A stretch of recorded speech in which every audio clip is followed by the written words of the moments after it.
The Holocene has ended. What we do now and in the next few years will profoundly affect the next few thousand years.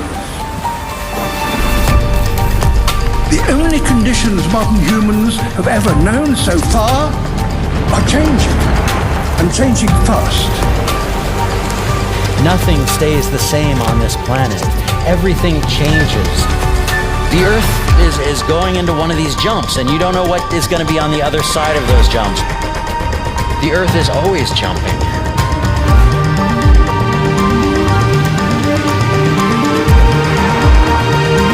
Things move on this planet. Things are not still. Everything is turning.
As it begins to run out of fuel, the sun won't simply fade away to nothing. Its core will collapse, and the extra heat this generates will cause its outer layers to expand.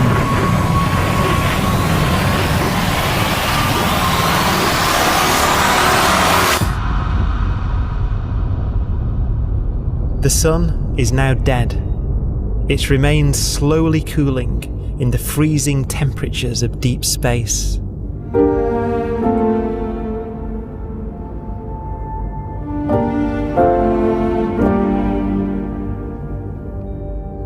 The fate of the sun is the same as for all stars. One day they must all eventually die, and the cosmos will be plunged into eternal night.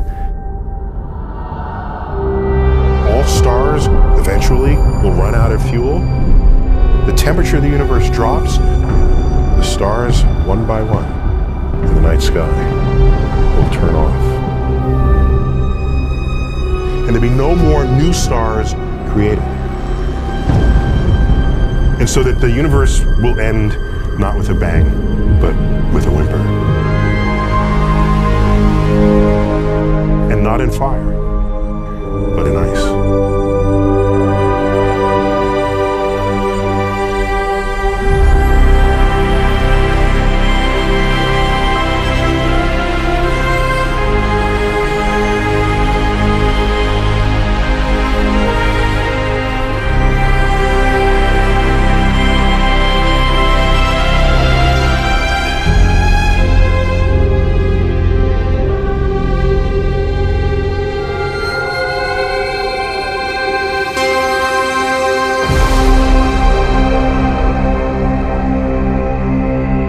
With no fuel left to burn, a white dwarf's faint glow comes from the last residual heat from its extinguished furnace.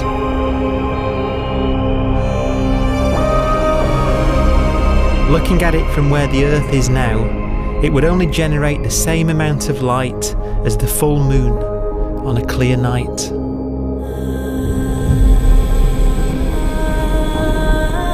The faint glow of white dwarfs will provide the only illumination in a dark and empty void littered with dead stars and black holes.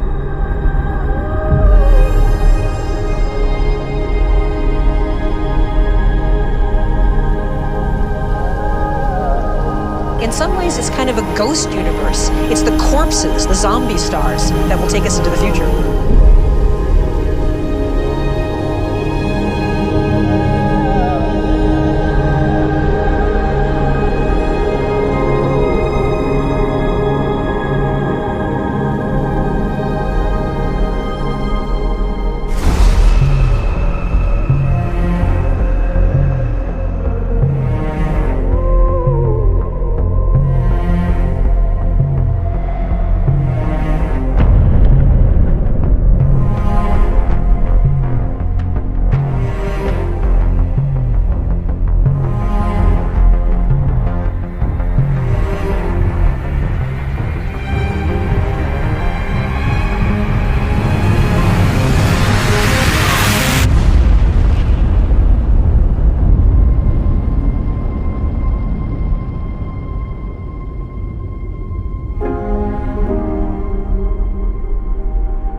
A black dwarf will be the final fate of those last stars. White dwarfs that have become so cold that they barely emit any more heat or light. Black dwarfs are dark, dense, decaying balls of degenerate matter, little more than the ashes of stars. Their constituent atoms are so severely crushed that black dwarfs are 1,000,000 times denser than our sun.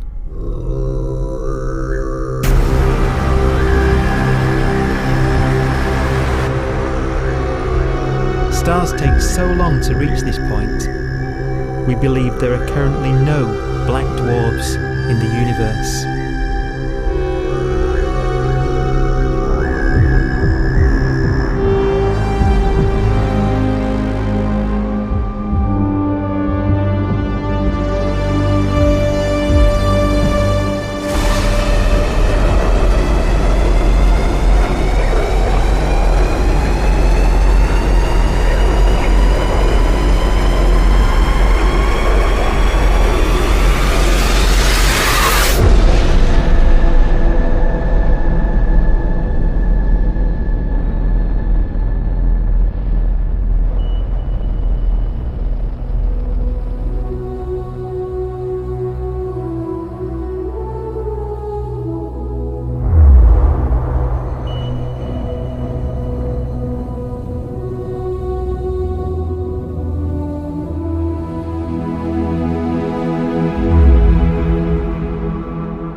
We have a pace of life that's based on really the energy available to us now.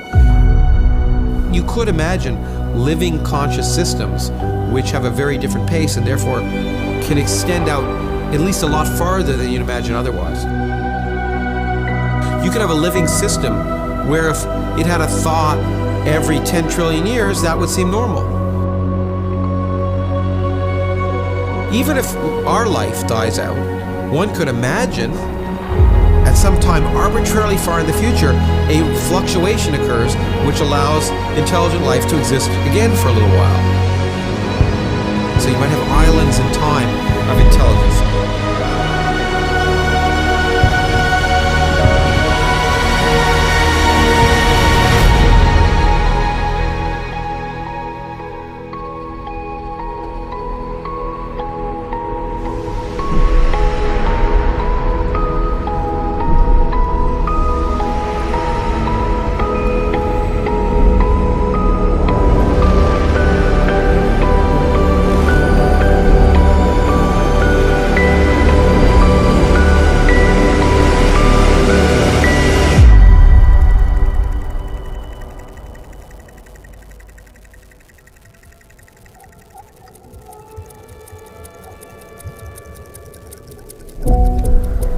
Proton, one of the fundamental building blocks of atomic matter, of what makes us up, can just spontaneously fall apart. Any material that evades the pull of a black hole eventually dies away as its protons disintegrate.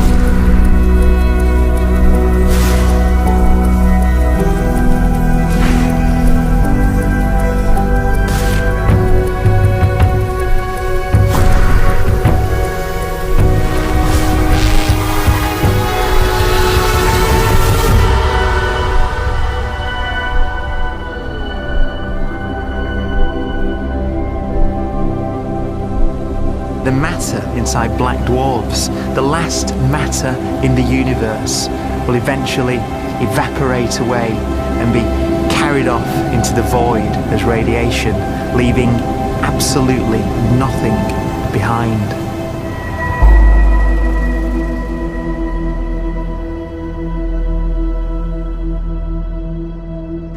With the black dwarfs gone, there won't be a single atom of matter left. All that will remain of our once rich cosmos will be particles of light and black holes.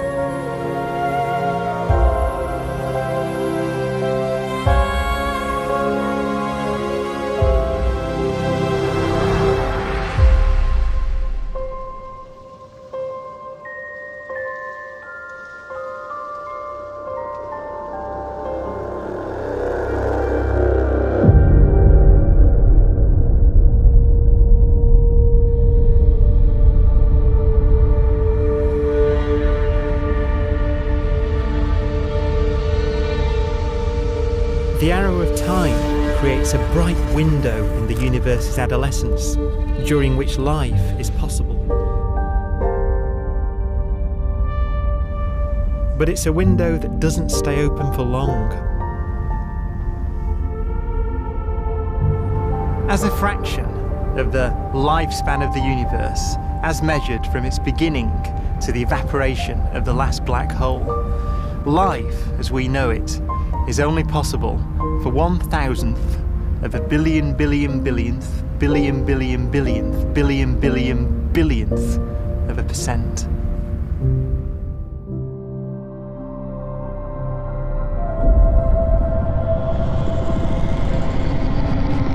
Black holes become the fundamental building block of the universe. A galaxy will basically be a supermassive black hole in a center with smaller black holes orbiting it. Zombie galaxies filled with black holes continue to evolve. They'll eat each other and they'll get bigger, and maybe they'll fall into the supermassive black hole and it'll get bigger. The universe will still be an exciting, dynamic place. It's just that the timescales you're talking about are now trillions of years instead of thousands or millions of years.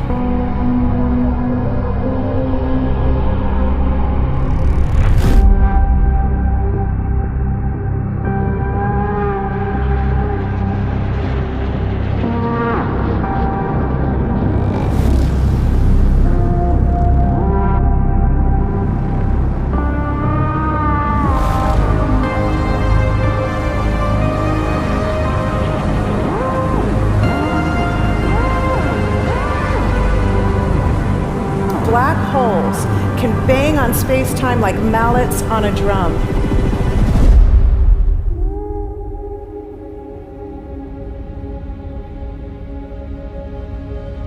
And they have a very characteristic song.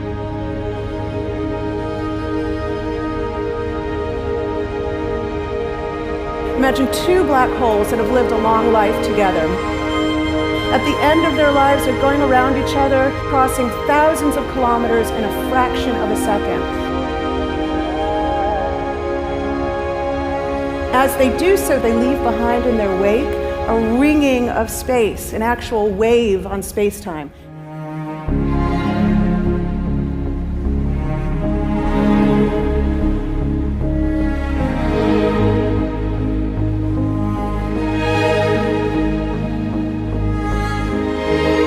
Space squeezes and stretches as it emanates out from these black holes banging on the universe.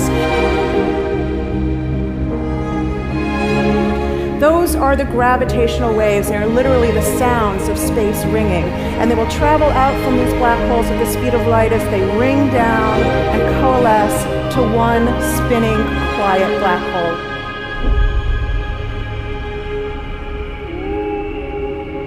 If you were standing near enough, your ear would resonate with the squeezing and stretching of space. You would literally hear the sound.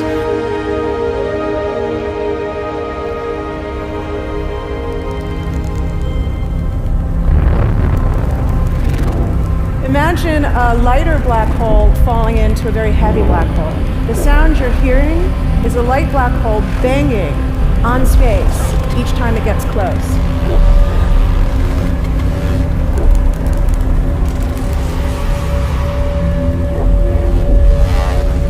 As it falls in, it gets faster and it gets louder.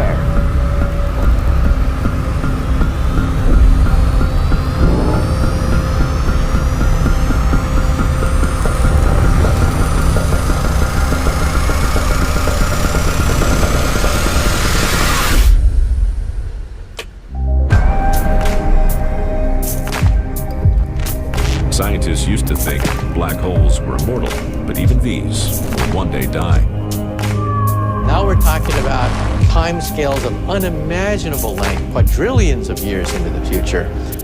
On that timescale, even the black holes begin to evaporate.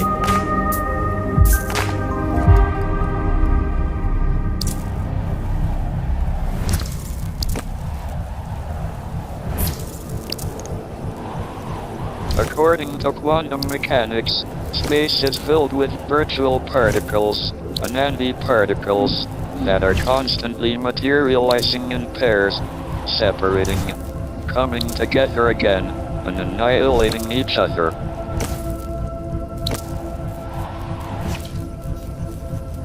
In the presence of a black hole, one member of a pair of virtual particles may fall into the hole, leaving the other member without a partner with which to annihilate. The forsaken particle appears to be radiation emitted by the black hole. And so, black holes are not eternal. They evaporate away at an increasing rate until they vanish in a gigantic explosion.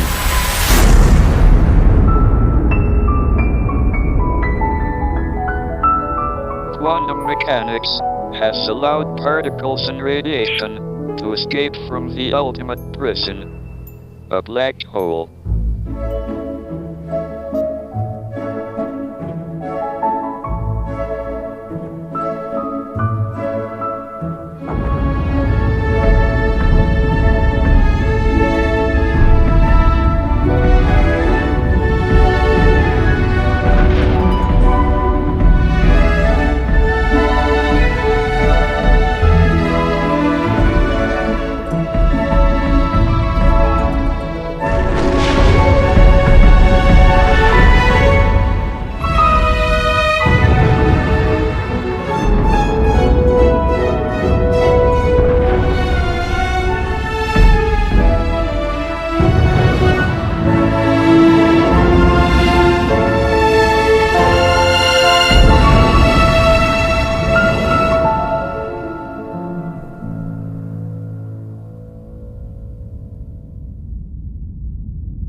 Philosophers and poets have asked the question, will the world end in fire or ice?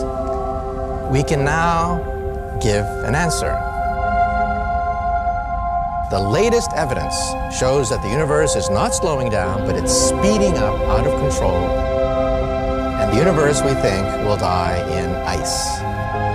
Trillions upon trillions of years from now.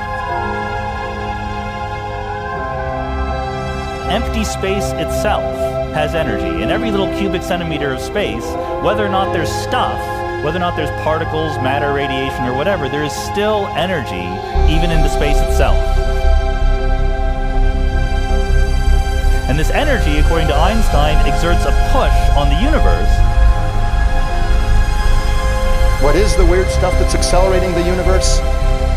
We call it dark energy. And this stuff is the dominant stuff of the universe. Almost 3/4 of the matter-energy content of the universe is this dark energy. And we don't know what it is. Dark energy, unlike matter or radiation, does not dilute away as the universe expands. This has crucial implications for what the universe is going to do in the future. So what will be the future of the universe? Well, if the dark energy remains dominant and repulsive, the universe will expand forever.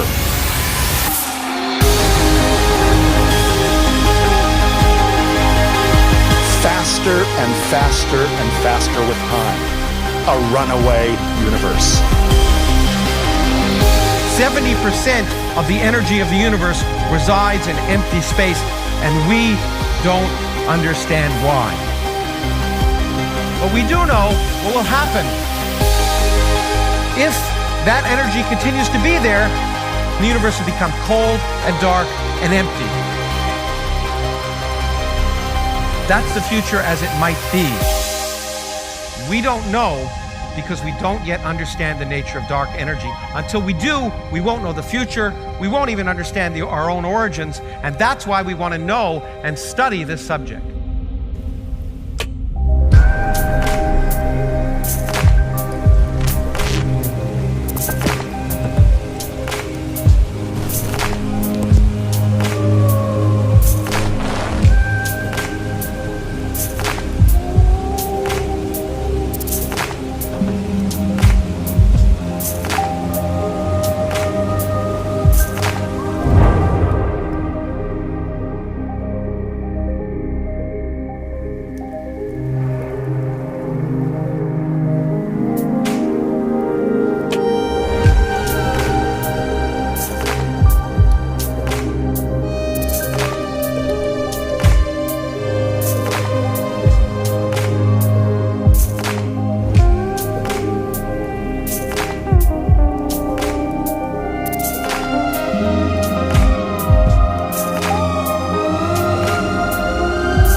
Forecast does seem to be for an ever colder, ever emptier universe.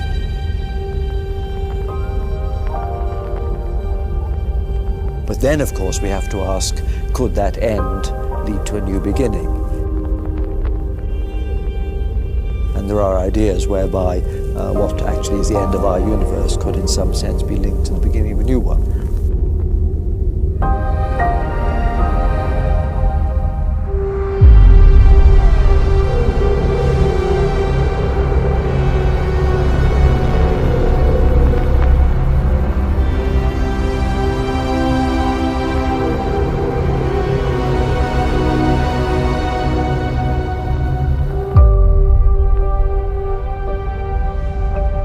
We've worked out the mathematics, the equations. They seem to say that if you have an atom smasher that can concentrate tremendous amounts of energy at a single point, you can perhaps open up a gateway, a baby universe.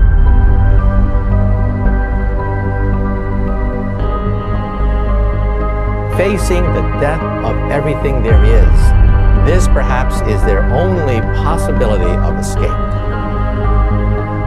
And this also raises a very intriguing possibility, sheer speculation of course, that perhaps any universe that has intelligent life in it will create baby universes, will create lifeboats, and proliferate child universes. So an evolution may take among universes in the multiverse. Survival of the fittest may take place. So those universes which do not have intelligent life are infertile. They have no children. But those universes that have mild temperatures, stars like us, would create civilizations that could open up child universes, and they would then proliferate.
After an unimaginable length of time, even the black holes will have evaporated, and the universe will be nothing but a sea of photons gradually tending towards the same temperature as the expansion of the universe cools them towards absolute zero.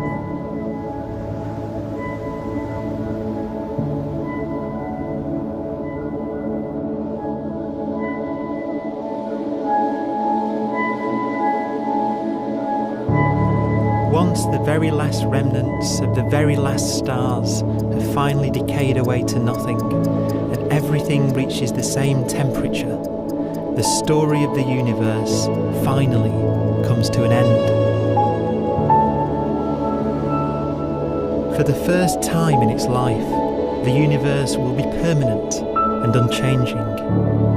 Entropy finally stops increasing because the cosmos cannot get any more disordered.